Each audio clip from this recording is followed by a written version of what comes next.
Good morning, everybody. Friday, July the 10th, the Made in Paradise podcast. Today, we're talking about identity. Anthony Ferguson, lead us off. What defines a person's identity, John? Well, we live in this world now where everybody uses the phrase, I identify as blank. And when I grew up, that didn't happen. And normally, when someone is saying, I identify as whatever, they want you to respect however they're saying that they identify. And so we see people, we just had this craze that went around Costa Rica for literally like 2 or 3 weeks where people started saying, I identify as a Therian, which I guess you would just call as a human animal, right? A human acting like an animal. And it had a massive backlash from society. Immediately, you had all the malls and the shopping centers and everybody saying, don't come here, don't come here. So all of those people, I presume, felt rejected because of their identity. But from a spiritual standpoint, we identify a lot of times with what we do in our vocation. A person will identify with their job. A person will identify with, I'm a housewife, I'm a mother, I'm a provider, vegan. I'm a vegan. There's a good one, right? I mean, and then that comes with a whole set of parameters that maybe are universal and maybe it's just things that the person made up. And so if someone asked me, John, how do you identify? I would say, I identify only with I am. I am a soul having a corporeal experience. Yes, I'm a man. Yes, I'm from Louisiana. Yes, I'm in the closeout business, but I don't identify with any of those things. I don't say that's who I am. Because as Ramana Maharshi says, I am that. I am none of the things of this world. I'm a soul and I identify as that soul, which that soul is I am. So that's where my identity lies. So are we the same person over time? I'm talking about in general, right? Are we the same person over time? We are constantly changing. We're never the same person. We're not the same person from one moment to the next. We are constantly evolving or devolving. But as a soul, we're constantly evolving. And we talked about reincarnation and how many times we reincarnate. We're always changing. So the only constant is I am. The only constant is the soul. Everything else is in flux. It really all depends. Sorry, Anthony. I think it really depends on how your environment is. And so if you're in a very rough environment, you're going to start becoming what your surrounding environment. Let's say if there's a shortage on food, you're going to go try and figure out where that food is at. For water, for example. That changes you completely in that moment. Right. So John, removing the soul from the equation, who are you without your job?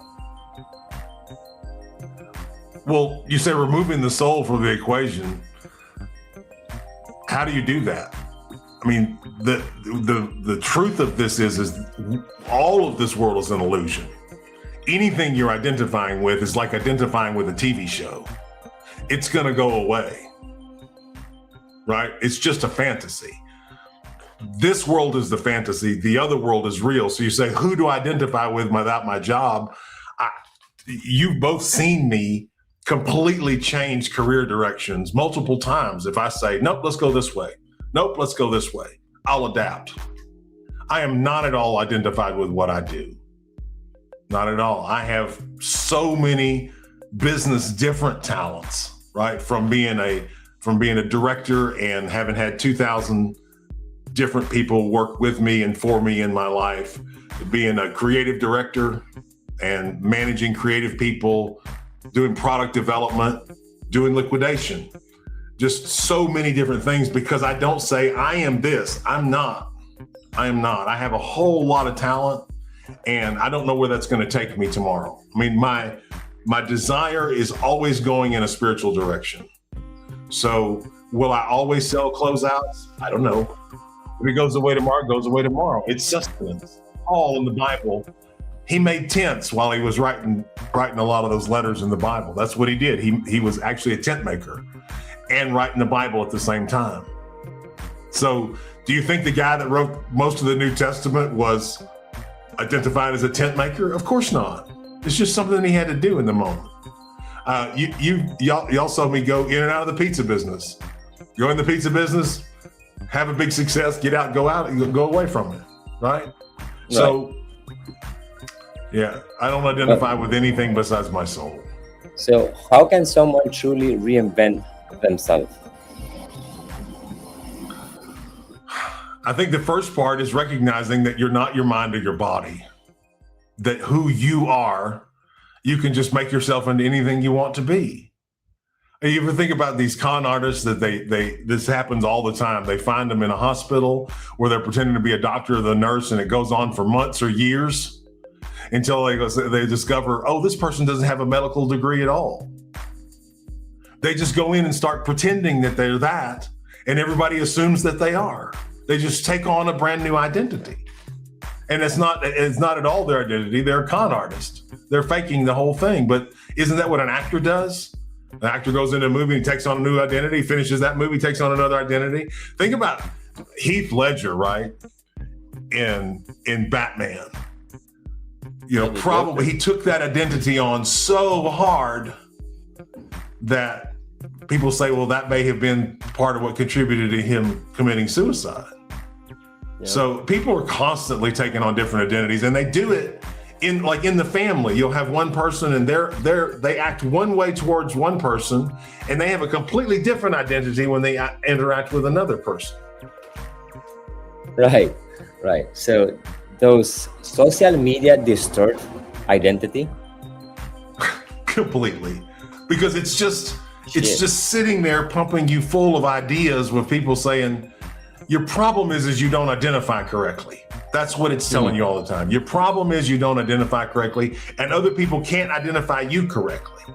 Like, we went through that whole thing, the whole woke thing for a couple of years, where people on the profile says, I identify as he, him, them, they, right? And it went up like a spike like this, and then the whole of society rejected that shit, and then it came right back down. The more labels you put on someone, or the more labels you put on yourself, the more you obscure who you really are. The more you insist, my identity is this, the more you're obscuring what your identity actually is. Right. So is identity discovered or created? Well, our identities in the fantasy world are all created. They're created. We grow up and people are telling us who we are. They start out by saying, hey, what a lovely earth suit you have. By saying, you're handsome, you're beautiful, da da da da da. And they're creating your identity for you. And then you grow up into that and say, well, this is who I am. And for me, I was a Christian since the time I was a child, and my mother was so proud that I had accepted Christ when I was so young, and I was a Christian, and they programmed me with that identity. But that wasn't my identity. That wasn't an identity I chose. That was what the environment chose for me. But when we discover where I am, then we say, oh, that's who I really am. I'm not anything else this world told me. That's who I am.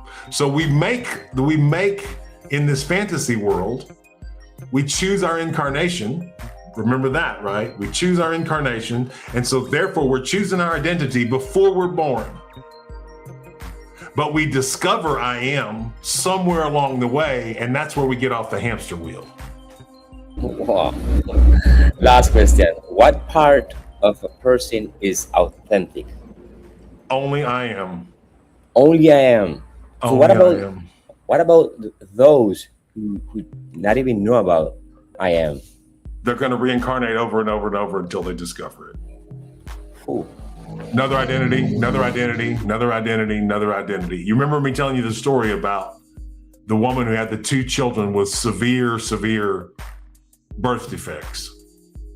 Right. And they did a past life regression and found out that those two children had been Nazi SS soldiers in World War II, right? So they chose the identity of the Nazi SS soldiers, and then they chose the identity of these children with the birth defects to see both, so their soul could see both sides of duality and contrast. But what I think many people don't realize what that mean. I am, right? They just think I am Anthony. No, you don't mean I am of. You're whatever you put after I am. That's who you are. So if you say I am and stop, that's who you are. But if you put I am worried, yes, you are. Right? I am Tico. I am a gringo. I am whatever you put after I am, that's what you are, because that's what you believe. So that's what you are. That's how life works. You say, I am this, and you keep saying it, and in a little while, you'll be living in the echo of those thoughts and find yourself in that identity, although it's false, no matter what it is. And we see so many people, they retire, especially men. They've worked so hard. We see this in the closeout business a lot, Darren. Yeah. They should have quit a long time ago. They should have stopped and gotten out and said, that's not for me. I'm going to enjoy the rest of my life. But they don't know how to enjoy their life because all they've done is identify with business their whole life. So because that's the choice that they've made, identify with business, that's who they are. And if the business goes away, they think they're losing who they are. Yeah. And that's a huge mistake. No, go ahead. Sorry, go ahead. I was just going to say, I mean, if you're just saying I am, and you're stopping there, isn't one's mind automatically going to go thinking, all right, what am I? Well, yeah. Are you controlling your mind or aren't you? You are, but if you're just saying I am as it is, what is it? Well, that takes years of study to understand it. I mean, it's not some concept you're just going to get in 2 seconds. Most people have no separation between their mind and themselves. They think they are their mind, but you are not your mind and you are not your body. You are the observer observing your mind and your body. That's who you are. So when I say I am, the moment I put something behind the I am, I'm out of the present. Now think about that. Right. As long as I say I am, I'm present because I've not taken I am and added a descriptor to it. There's no other identifier. The moment I say I am wealthy, I am worried, I am ugly, where do you have to go to get the definitions of those words? You have to go into the past or into the future, but likely into the past. If you go in the past, get a reference of ugly, and then come back and add that to I am. And you can see how that's false. I am worried. Well, what is worried? Where did you find worried? Oh, I found it in the past. Right. It's automatically false. Doesn't exist. The only thing that exists is the present. I mean, that's another concept that other people can't get. They just don't understand the contrast between the present and the not present, which is the past and the future. So the best thing is to I mean, if we just say I am in present, that's probably the best place that we can start at, right? For if someone's coming down this path. You have to exhaust your desire. You have to exhaust your desire. So when you understand, okay, I understand I'm going to I am and I want to be there. I want to be able to say I am, period. You're going to have to exhaust your desire, because if you don't exhaust your desire, your mind is going to keep going to the desire and say, what about this? What about this? What about this? What about this? Right. And you didn't come here to repress your desires. You came here to fulfill them. Right. And it's weird. Sorry, Darren. It's weird because back in the time I was taking John to a meeting. He was, I can't recall exactly where it was. I think it was in San Jose. And I was driving his Montero. So I was waiting in his car while he was in the meeting. So then I took my phone and started to look for something to like study and get some knowledge from video, whatever. And then I have a video from this guy talking about the power of I am. And it's amazing when you stop for a minute present, and you just say the word I am, it gives you goosebumps, right? And the guy it gives you goosebumps because you're on the path. Right. Okay. Right. So when I hear this guy said that, I'm like, and I tried, and then you realize that for some reason, whenever you say I am, but in a conscious way, not that just repeating it because you want it, just because you focus on I'm gonna repeat I am, you realize that there's a silence behind it, right? There's a space, right? And then you feel, oh shit, that's where the witness is. When Ramana Maharshi says, I am that space, that's the witness. That's it. It's that behind the I am, that's where that witness is. If you can see that space. So I'm curious, when did you stop identifying yourself with these roles? I'm sure you're still struggling with it from time to time. You catch yourself in these moments because only an enlightened being can really say that I've stopped. Completely correct. So when did you start? Well, for me, it's just the separation of saying, am I thinking about myself? Or am I thinking about others? If I'm thinking about myself, when I'm thinking about myself, I'm not present. And when I'm thinking about others, I am present. Go ahead. But at what point in time did you start yourself going down this path?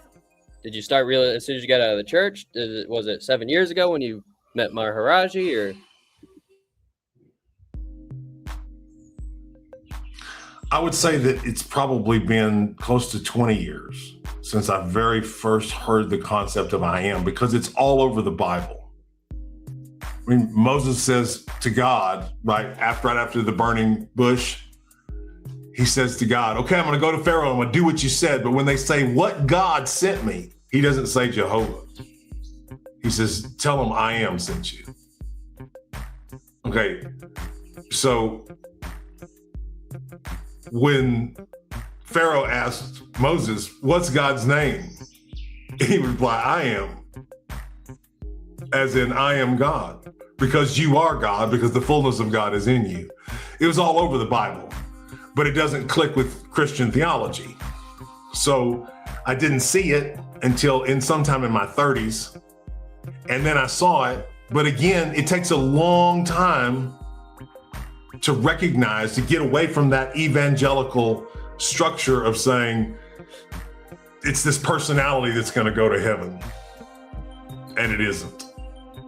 It isn't. I am every personality I've ever experienced. But the truth is I am every personality you've experienced too. Because there is only one I am, and we're all experiencing it together. Right.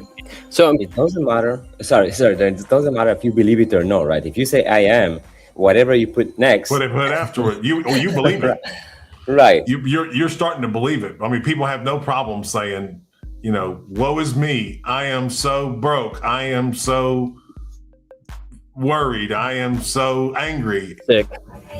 There we go. That's a good one. I'm so sick. I'm so sick. Yep. Right. But the Bible says, let the poor say, I am rich. Let the weak say, I am strong. Right there in the Bible. Yeah, it's right there. It's all over the Bible. If you just start looking, you go to your favorite artificial intelligence and say, how prolific is the I am concept throughout the entire Bible? And it's everywhere. It's constantly telling you, speak of those things that are not as though they were. So the truth is like my guru had nothing.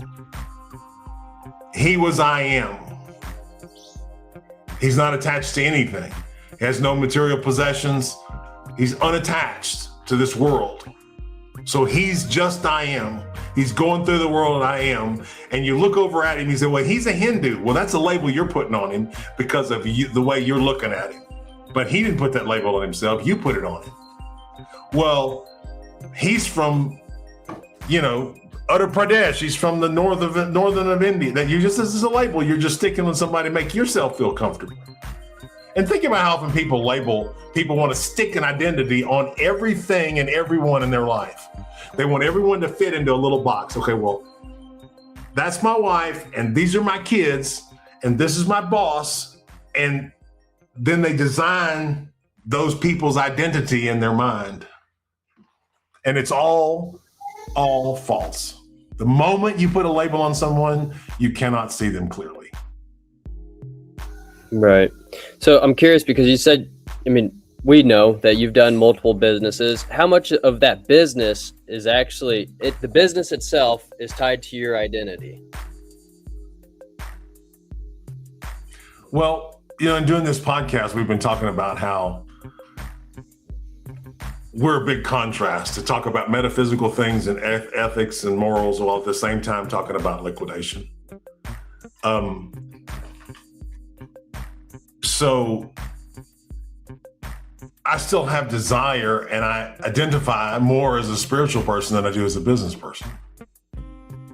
So in every business transaction I come into, because I've been involved in so many different businesses, I'm not identifying with them. I just have a bunch of experience, and I apply the experience as is needed. But to say that now we're doing EV chargers, and I love that, right? It's renewable. Everybody needs them. We have the best price in the world. So to me, and I think about my experience in the years past when I did thousands of trailers of customer returns, and I contrast those two things and say, I don't identify with customer returns at all. That's a thing that makes a lot of people unhappy. Those are deals that a lot of people are unhappy at the end of them. And I don't want to do deals that make people unhappy. I want to do deals where everybody's happy at the end. So you might say, well, John's identifying more with deals that are done with trustworthy people, with more professional people, with goods that are new and not custom returns. You see, I identify at this point in my life more with that than I do with what I used to do. Am I answering your question? Perfect. All right, my last question. Have you ever identified with something at some point in your life where it felt really good and then it collapsed right in front of you? Yeah, my second marriage, which ended in a divorce, which I should have never gone into, that I thought in the beginning was God's will, because someone else who I really respected as a spiritual person told me that that's what I should do. But that didn't work out. I identified as that person's husband, and that wasn't who I was or what I was supposed to be, and that ended disastrously. Right. What about you, Anthony? I can't think about anything at this moment, but I was listening to what John said, and it's amazing how you could believe and identify yourself with something, and then life said, this is not the way, bro. This is not the way. Well, I'm curious from the two of you, if someone asks you right now in this moment, Darren, someone walks up to you and says, what do you identify as, Darren? You're not going to say I identify as I am. So what are you going to say? Yeah, no. Right. Because right. you're not a surplus guy. You're not a logistics guy. You're not a trapeze guy. I would say I'm just a good person. You're not an Indian. Right. You're not an Indiana guy. I mean, because you can't take any of those things and say that's who he is. He's a guy from Indiana. How many guys from Indiana go in Costa Rica and fly on trapeze? How many guys from Indiana moved to Panama for a year and route 600 containers around all 26 different countries? See what I'm saying? So you would say, what would you say, Anthony? Someone comes to you and say, Anthony, how do you identify? Right. No, tell me. I want an answer. Don't say right. We want to know. Inquiring minds want to know, how do you identify, Anthony Ferguson? What are you going to tell the common person who say, I identify as whatever? What do you identify? I would say this, the common thing that people normally do. I'm identify myself as a good person, as a kind person, respectful person, but that's just stickers, right? That's not really who I am, right? What is a good person? Society. Are you not a good person? Define good person. Wait. No, but wait. Define good person for me, because I would say everyone has a different definition of what that means, because everyone will say they're a good person.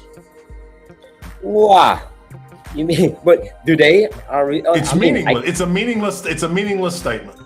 It's a meaningless thing. I'm a good person. Sure you are. Right. You're a good person in your mind, but what does that mean? What does good and bad mean? I mean, you can go into a church and people will say things are good and bad that we believe the opposite about. Right. Right. What so about your action? Good and bad are stickers. But your just action stickers go along with your. Yeah. So you don't have an answer, is what you're saying. You don't have a good, truthful answer you could tell someone. Right. Oops. Right. But society tell us that you are this person, right? And we believe it. Yeah, right. They say you're a good pastor. Then you start to believe it because everyone is clapping around. You believe it. Then you say, I'm a good pastor. But like you said, they're stickers, right? Yeah. But when that whole congregation's gone and you go to another country and you stand up in front of those people and preach, and they'll say, this person's a shitty pastor. Right. Yeah. Well, what happened? Well, this is the world's opinion. But all of the time you spend worried about what other people think is utterly wasted. Right. Agree. Oh, definitely. Utterly worthless the whole time. What do they think about me? we used to have a way to express that in my family, which is there's always people gossiping about everything. So we used to say, if you're not paying my food and my clothes, your opinion is meaningless to me. Whenever you're giving me some money, I would really take care of what you said. If you said, hey Anthony, I don't like the way you're dressed, I would, oh sorry. Otherwise, I'm careless what you want to say about me or think about me. In Gringos, we say opinions are like assholes. Everybody's got one and they all stink. Yep. But here's a truthful thing. Here's a truthful thing that you can say when somebody says, how do you identify? You say, I identify as a person who loves myself and tries to love others. But is that the truth? Is that for the two of you it is. For the two of you it is. But we're talking about you two telling the truth. Right. Because you say I'm identified as a good person. That's just bullshit. You're telling a lie you don't even believe. Oh hell. Yeah. Because in your own mind, whatever it is that you feel guilty about, because neither one of you are enlightened either. So you got some stuff in your mind that you feel guilty about. And you're identifying with that shit. Well, we all both, right? I mean, well, so are you a good person? Are you a good person? Doesn't a good person confess their sin? I'm confessing well, now I'm making up definitions of what a good person is. Yeah. All right. Ladies and gentlemen, thanks for watching. It's Friday. We're going to have a great afternoon, believe it or not. Thanks for watching the Made in Paradise podcast. We do this every Monday through Friday. Find us on YouTube, find us on Facebook, or your favorite social media addiction. Please like and subscribe. And we're going to see you on Monday for episode number 60. Have a good weekend.